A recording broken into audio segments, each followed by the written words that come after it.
Magandang araw po sa inyo at sa lahat ng mga tagapakinig nyo. Itago nyo na lamang ako sa pangalang Tuper, 43 years old sa kasalukuyan at tubong albay. Ang kwento kong ito ay naganap 5 taon na rin ang nakalipas.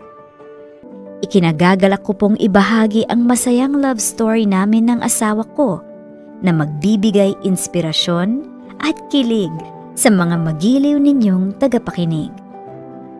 Simpleng tao lamang po ako. Sa probinsya ako lumaki, kaya kontento na po ako sa simpleng buhay kasama si Papang. Sa edad ko noong 32 years old, ni minsan wala pa po akong naging girlfriend. Aminadong torpe at hanggang ligaw tingin lamang ako sa mga babaeng natitipuhan ko. Sino nga ba naman ang mapapaibig sa akin?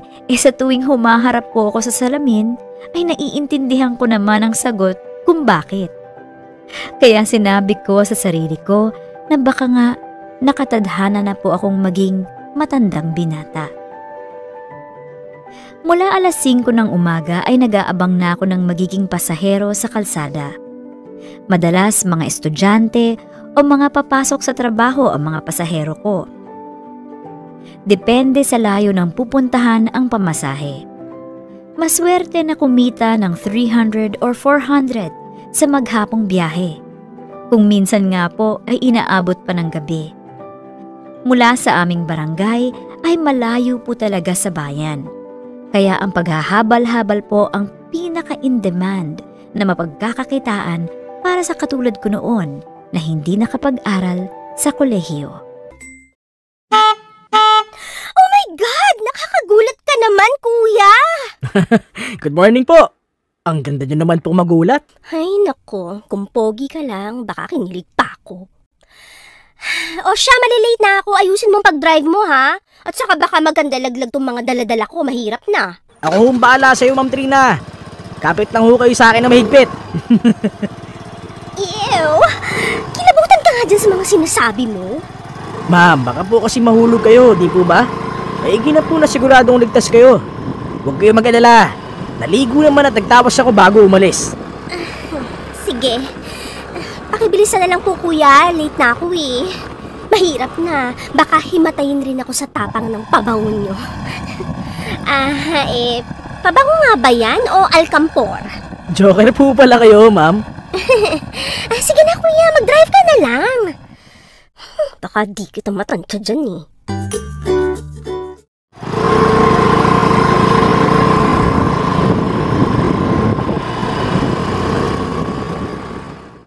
Ay, salamat. Mukhang aabot pa naman ako. O, eto. Ito yung bayad. Ma'am, sandali. Sobra po ang binayad nyo. Parang yung kagandahan nyo po. Sobra-sobra. Awat na, kuya. Hindi mo naman ako madadaan sa pambobola mo eh. Sige na. Sa'yo na yung sobra. Para naman po may pambili ka. Pambili ng ano po? Pambili ng kausap mo. Wag ako. Ay, mainit ang ulo. Bye, Teacher Ganda!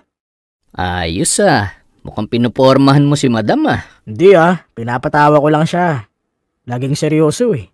Nakakatakot ligawan. Ang sabihin mo, torpe ka lang talaga. Ang galing-galing mo mambola pero hindi mo naman kaya umamin na gusto mo siya. Nilulugar ko lang naman ang sarili. Ang ganda-ganda niya kaya. Sa itsura kong to, malabong patulan ako nun. Naku, ang dami mo pang sinabi. Isa lang naman talaga ang ibig sabihin nun. Ano nga? Uulitin ko pa ba, pre? Hay, malinaw na malinaw nakasapi ka sa SNMT. SNMT? Samahan ng mga torpe. Kung ako sa'yo, kung talagang gusto ko, liligawan ko na. Isa po si Trina sa mga matagal ko ng pasahero. Matagal ko na rin pong alam na minsan po talaga may kasungitan siya. Naisip ko nga rin po noon na kaya siguro hindi pa siya nagkakaasawa dahil malamang sa malamang, pumuporma pa lang, sinisindak niya na. Sa katunayan po, isa ko sa mga tagahanga niya. Kaya lang naisip ko na kung yung mga gwapo nga hindi naglakas loob na ligawan siya, ako pa kaya? Kaya naman alam kong imposible na sa katulad ko mahulog ang loob niya. Kapag oras na po ng uwi niya, inaabangan ko na siya sa may gate ng school kung saan siya nagtuturo. College instructor po siya doon. Kapag nakikita ko na sa malayo pa lang ay nakasimangot na siya, hindi ko na lang po siya kinakausap. At natatakot po ako na baka lalo pang masira ang araw niya.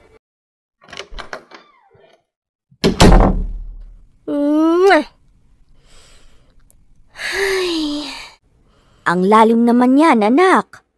Ay, naku nanay, nakakapagod. Ang dami-dami kong paperworks na kailangang tapusin. Ayan ang sinasabi ko sa'yo. Wala ka ng panahon sa sarili mo. O, tignan mo. Lalampas na sa numero sa kalendaryo yung edad mo. Ay, naku, Trina. Wala ka na ba talagang balak mag-asawa? Anak, gusto ko nang mag-alaga ng apo. Talaga, Nay? Yan ba talaga ang concern mo ngayon, ha? Ay, grabe. Sakit ng likod ko. Pero, alam mo, Nay, mas gugustuhin ko pang tumandang dalaga kaysa matulad ako sa'yo.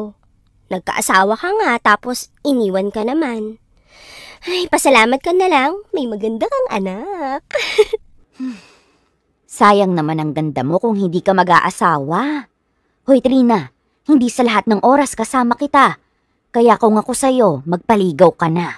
Yan ka na naman eh. Halika na, kain na lang tayo, Nay. Nagugutom na ako eh. Ay, sige. Teka at maghahain na ako. Wow! Mukhang mapaparami ang kain ko, Nay, ah. The best ka talaga. Yan, dapat ganyan. Alin ho, Nay? Yung ngiti mo. Kung lagi ka ba namang nakangiti at bawas-bawasan mo yung kamalditahan, baka naman may mga has na manligaw sa'yo. Nanay, wala po talaga. Ano magagawa ko? Alangan namang ako maligaw. Nakakahiya naman sa kanila, ano? Pwede naman anak eh. Kung sakasakali, sino naman yung maswerteng liligawan mo? Nay, ano ba? Nagbibiro lang ako. Bakit ko naman gagawin yan? Ay, naku, Diyos ko po, nakakahiya kay Martin. Ano? Si Martin? Yung best friend mo? Pogi naman siya. Pareho kayong teacher. Kaya lang pakiwari ko, hindi ka papatulan nun. Mukhang ano, anak eh. Mukhang ano ho? Bakla? Hindi nga ba? Naku, huwag naman sana.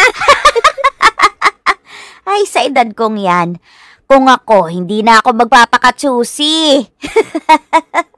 Hala, grabe siya sa akin, no? Hello, sorry na lang sila. Ay, sa ganda kong to, ha?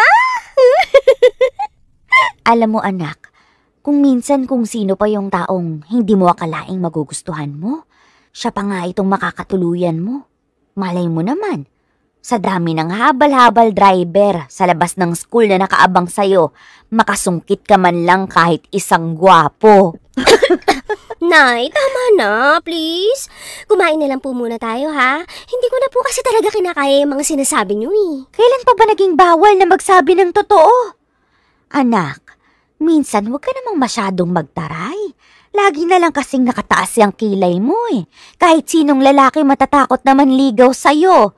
At saka yung si Martin, sigurado akong... Nay, wag mo nang ituloy.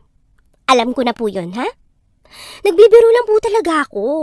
Kung talagang para sa akin ang pag-aasawa, darating na lang yan.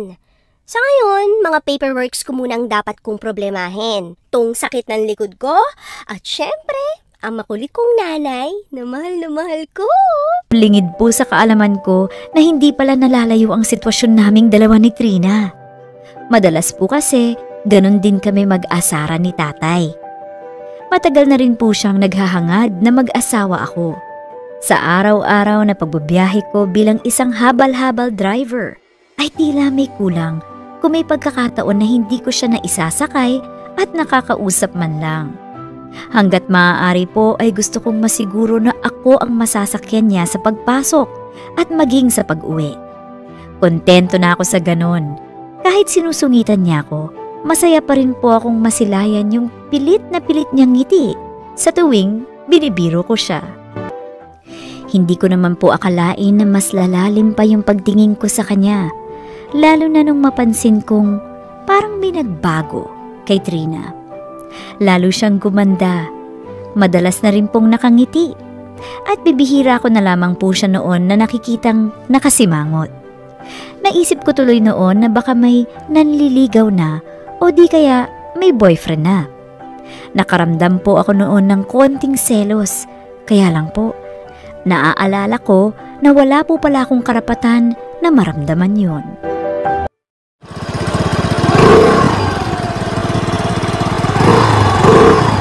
Good morning, Teacher Ganda. Oh, ang aga mo naman, kuya. Very good ka today, ah. Mukhang magandang gising natin, Teacher Ganda.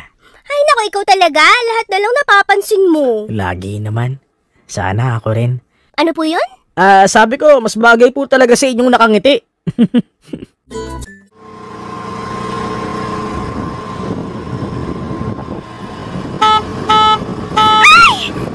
Pasaway na aso! Ay, sorry kinabahan ako. Okay lang, pero muntik na akong hindi makahinga.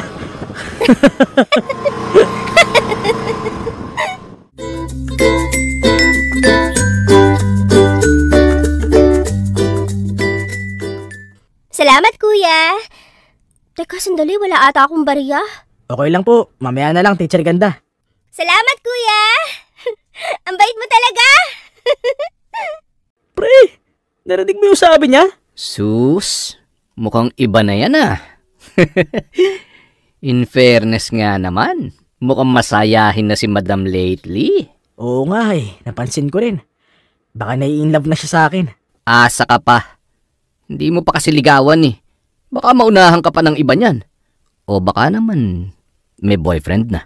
Bad trip ka naman, pre. Ay nako, puro ka ganyan. Kung ako sa'yo, liligawan ko na talaga. Mahirap na. Maunahan ka pa ng iba. Gusto ko naman talaga siya. Mahal ko na nga yata kaya lang. Imposible namang magustuhan ako ni Teacher Ganda. Pre, subukan mo.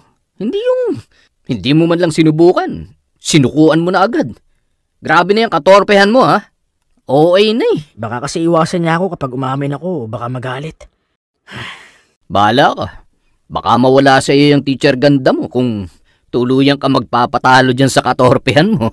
Kung gaano ako kasaya na makita siyang nakangiti, ganun din yung kaba sa kaiisip kung sino nga ba talaga ang dahilan ng mga pagbabagong yon.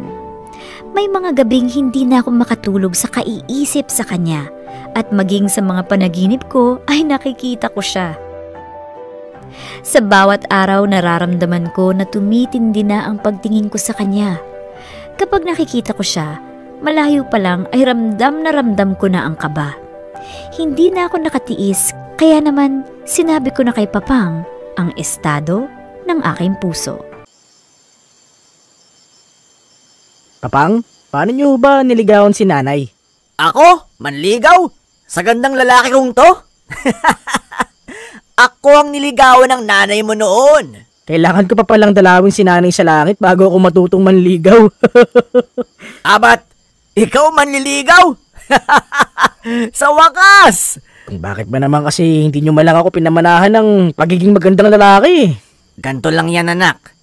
Kung hindi ka gwapo, dapat daanin mo sa diskarte. Yang mga babae kahit hindi ka gwapo, basta nakuha mo ang loob, nako, sinasabi ko sa'yo. Kinakabahan po talaga ako At saka baka magalit pa sa akin imbes na matuwa. Sino ba yung liligawan mo? Si Trina ho. Si Trina? Yung anak ni Berta? Siya nga po.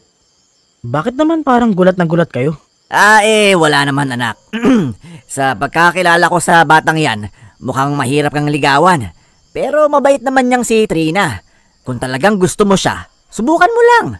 Magustuhan ka man niya o hindi, at least sinubukan mo. Kung sakaling hindi, di tanggapin mo na lang. Siguro nga, samahan ko na lang ng dasal.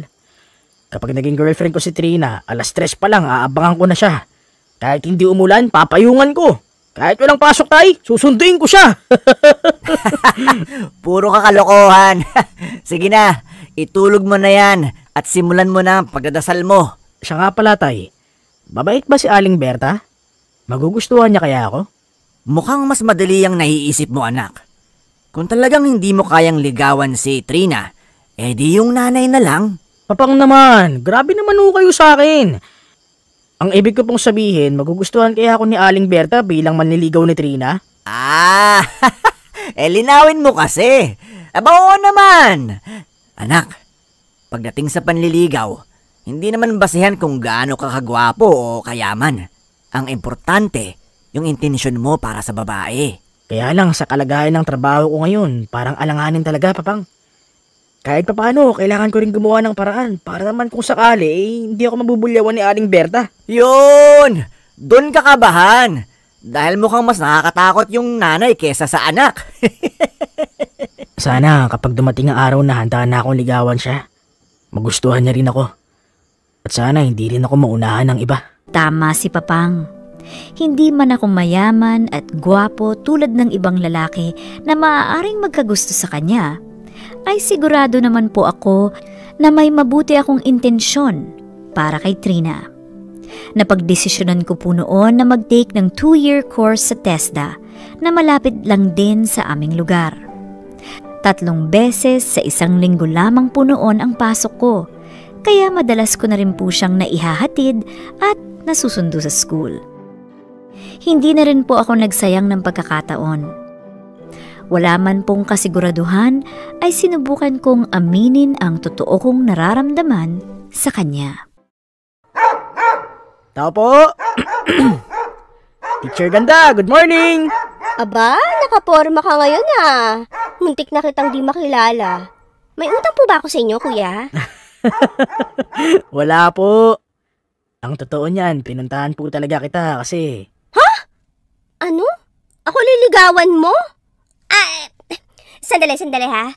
Nanay! Oh, bakit? May problema ba? Nay!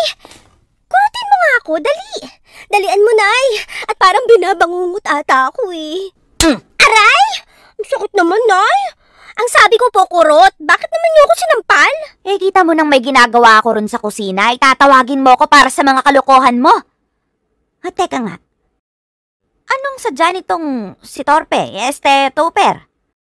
Nililigawan mo ba tong anak ko? Ay siya, sinasabi ko na nga ba. Nagpakaedad ka pa ng ganyan, kapitbahay lang naman pala natin na makakatuluyan mo. Bakit ba ngayon ka nanligaw dito sa anak ko, ha? Kasi po... Ay, ikaw na nga kumausap dito. Umupo ka, iho. Mukhang nanginginig agad yan tuhod mo Nanay, ikaw talaga. Halika, umupo ka. Ako ba pinagtitripan mo, ha? Hindi. Matagal na talaga kitang gusto, Teacher Ganda. Hindi naman ako nagmamadali. Pero kung sasagutin niyo po ako agad, ayos lang. Ano? Biro lang. Kaya naman kitang hintayin.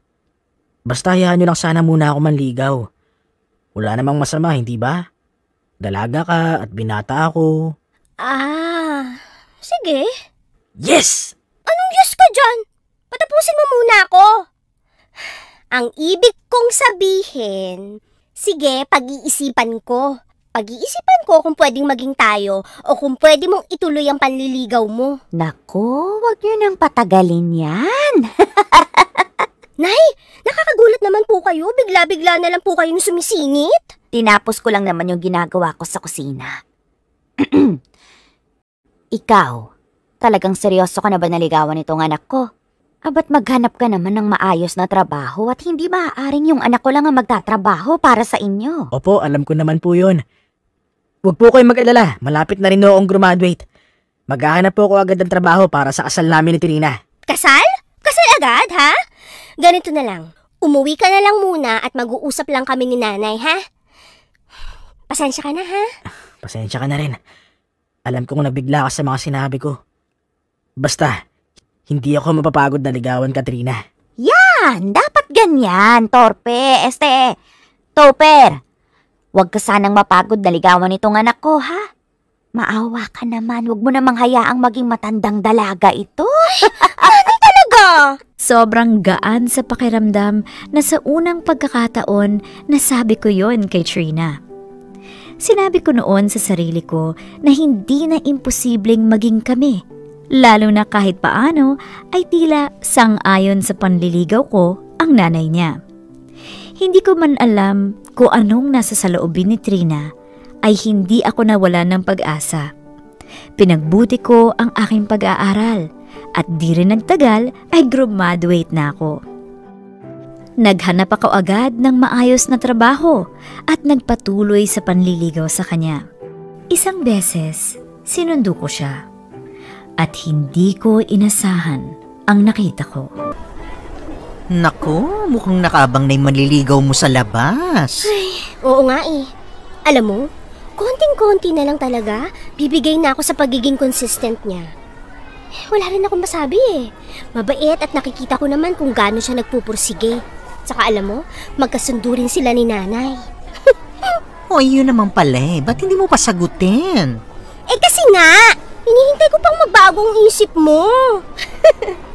Sigurado ka ba talagang lalaki talaga ang gusto mo, ha? Ew! Kinikilabutan ako dyan sa mga sinasabi mo. Umuwi ka na nga. Sige na. Sagutin mo na kasi ako. Beshi, maganda ka naman talaga pero hindi ko carry. Mas may chance pa kami na manliligaw mo, no? Baklang to. Kiss kita dyan eh. Ay, huwag kang lalapit sa akin! Susuntukin talaga kita, Trina! Ikaw talaga, hindi ka na mabiro. Sige na, at mukhang galit na yung sundo ko. Bye, Martina! Bye, Beshi! Hi! Sorry natagalan ako. Napasarap kasi ang kwentuhan. Mukha nga nag-e-enjoy ka pa. Akala ko nga wala ka ng planong umuwi. Grabe naman! Ganun lang kami pag mag-uusap. Ang sweet nyo naman. Gusto ko na nga kiligin habang nakatanaw sa inyo eh. Nagsiselos ka? Hindi. Bakit naman ako magsiselos eh? Hindi pa naman tayo. Wala naman akong karapatan na magselos, di ba? Anong labang ko dun? Gwapo yun. Hindi raw. Halata naman eh. Ay naku, parang ewan. Uy, nagsiselos siya. Oo sige, nagsiselos ako. Masaya ka na? Ano ka ba? Bakla yun. Magkaibigan lang kami at talagang ganun kaming magbiruan. Kahit na, lalaki pa rin yun. Natural, magsiselos ako. Natatakot lang naman ako na magkagusto ka sa iba eh. Huwag kang mag-alala. Mula ngayon, bibigyan na kita ng karapatan magselos. Anong ibig mong sabihin? Hindi ko na ulitin ha. Bahala ka dyan. Tara na, uwi na tayo. Sinasagot mo na ba ako? Tayo na? Hoy, huwag ka namang maingay dyan. Oo nga, huwag ka na sumigaw at tatamaan ka sa akin. Sinong mag-aakala na sa mahigit 1 taon kong panliligaw sa kanya, sa wakas ay tinanggap na niya ako. Dahil kapwa na sa tamang edad na ay nagpasya na kaming magpakasal. Simple lang nakasalan, subalit yun ang maituturing kong pinakamasayang bahagi ng buhay ko. Nagpatayo kami ng simpleng bahay kung saan namin bubuuin ang aming pamilya. Katabi lamang yon ang bahay nila dahil inaalagaan namin ang nanay niya at si tatay naman ay kasama namin sa bahay. Naging maayos ang unang taon namin bilang mag-asawa. Magkasundo kami sa lahat ng bagay at ako naman bilang asawa niya ay sinisiguro ko na magagampanan ko ang tungkulin ko kahit abala rin ako sa aking trabaho. Nang nagdalang tao si Trina noon, naranasan ko kung gaano kahirap intindihin ang mood swings niya. Hanggang sa... Mahal, andito na ako. May dala akong pagkain para sa'yo. Oh, bakit parang di maipintay ang mukha mo? Bakit ngayon ka lang? Kanino galing yung mga pagkain? Binili ko. Talaga binili mo? Mainit pa oh. Madaling araw na kaya? Sinong niloko mo? Sino ba yung karinderyang bukas pa ng ganitong oras? Mahal naman, lagi ka na lang galit. Huwag mo ako matawag na mahal ah. Akala mo hindi ko alam yung mga kalokohan mo? Ilang beses ka nang umuwi ng laseng at inaabot ng madaling araw. Kung hindi pa dahil sa misis na katrabaho mo, hindi ko malalaman ang pinaggagawa mo. Tingnan mo tong picture. Huwag mo sabihin na hindi ikaw yan. Mahal, umiinom lang naman kami dyan. Hindi ko naman pinapansin yung mga sexy at mapabuting... Walang niya ka talaga! Ang lakas ng loob mo magloko! Kay pangit-pangit mo naman! Na hindi ko nga alam kung bakit ako nagpakasal sa'yo eh! Lumayas ka! Mahal, huwag ka naman magalit. Yung baby natin. Baka mapano ka. Kung aalis ako, saan naman ako pupunta? Kahit saan! Basta ayoko makita yung pagmumukha mo! Umalis ka na! Mahal, maawa ka naman sa akin. Wala talaga ako mapupuntahan. Mahal kita, hindi ko kayo iiwan ng anak natin.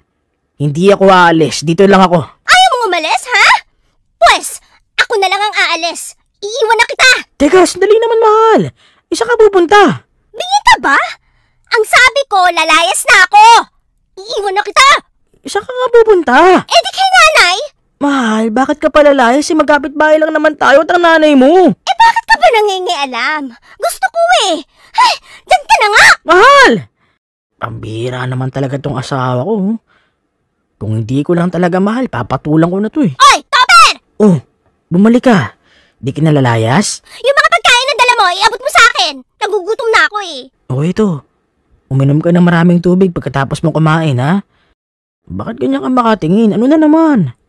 Hindi mo ba talaga ako pipigilan? Eh, ikaw tong... Nakakainis ka! Siguro hindi mo na talaga ako mahal. Ayoko na makita yung pagmumukha mo. Lalayas na talaga ako at hindi na ako babalik. Hindi ko po alam kung dala po yun ang paglilihi niya o sadyang tuyuin lang po ang misis ko. Hinayaan ko na lang po muna siya ng ilang araw sa bahay ng nanay niya. Kilala ko na po kasi ang ugali niya, kaya hinayaan ko na po munang kumalma yung galit niya sa akin. Hindi ko naman po kasi pinagtataksila ng asawa ko. Napasama lang po ako sa mga barkada ko noon at hindi ko naman po inaasahan na makakarating sa asawa ko yun. Nang sa tingin ko po ay naibsan na ang galit niya, saka ko po sinubukan na puntahan siya at suyuin.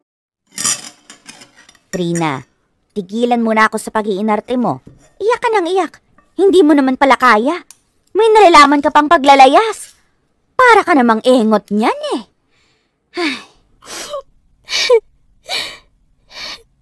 Hindi niya man lang ako pinuntahan dito. Siguro nga, may babae talaga siya. Si Topper, mambababae.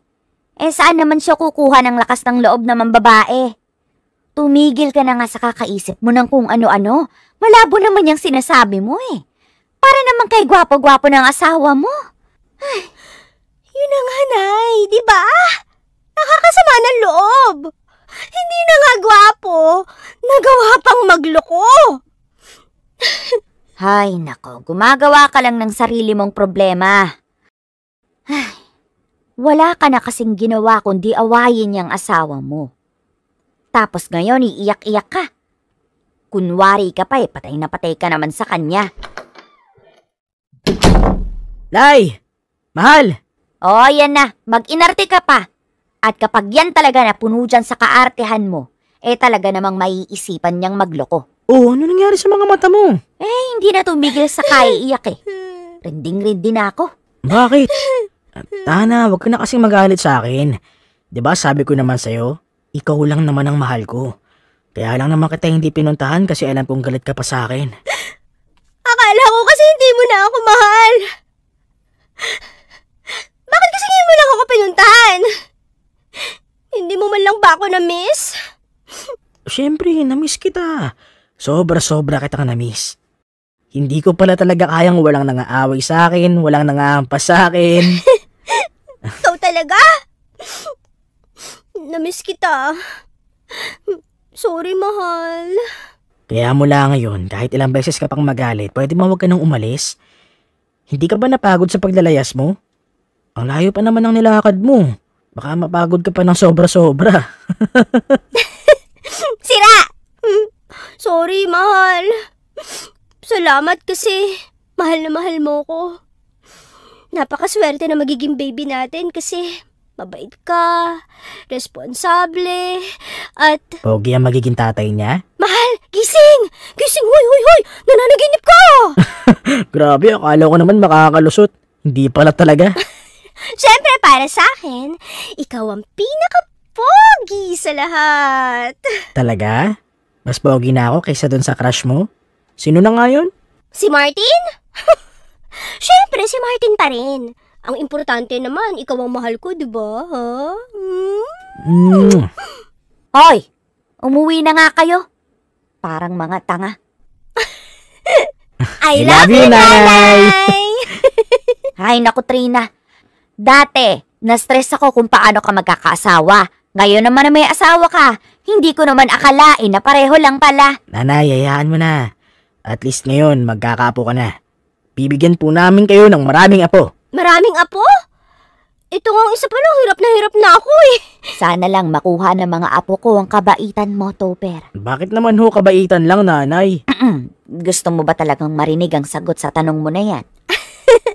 Naku mahal, minsan may mga tanong na wag na nating alamin ang kasagutan. Kaya sa tingin ko, umuwi na lang tayo at mahirap na baka mamaya hindi makapagpigil si nanay at masabi niya pa na... Okay na mahal, wag mo na pong ituloy. Nay, akin na po ulit tong asawa ko. Ay siya, sige. May magagawa ba ako? At saka kung hindi ka pa dumating, ako na mismo ang maghahatid yan sa inyo eh. Wala nang ginawa kundi ngumawa ng ngumawa. Pati pagtulog ko, naiistorbo. Sige na nga, umalis na kayo at nadadagdagan ng wrinkles ko eh. Paano pa ako makakahanap ng boyfriend nito? Ano, Nay? Tama ba ang rinig ko? Boyfriend? Mahal naman, wala kang tiwala sa ganda ni Nanay. Hindi man po perpekto ang relasyon namin. May mga pagkakataon po talaga na may mga bagay na hindi pinagkakasunduan. Ang mahalaga ay mas nangingibabaw ang pagmamahalan namin, kaya pinipili naming ayusin ang mga problema ng magkasama. Sa kasalukuyan ay may 2 na po kaming anak. Nagtuturo pa rin po siya bilang public school teacher at sa gabi naman ay college instructor. Di rin po nagtagal ay na-promote na rin ako sa trabaho, kaya mas naging magaan po ang pamumuhay naming mag-asawa. Gaano man po kami kaabala sa kanya-kanya naming trabaho, ay sinisiguro namin na may sapat kaming oras para sa aming pamilya.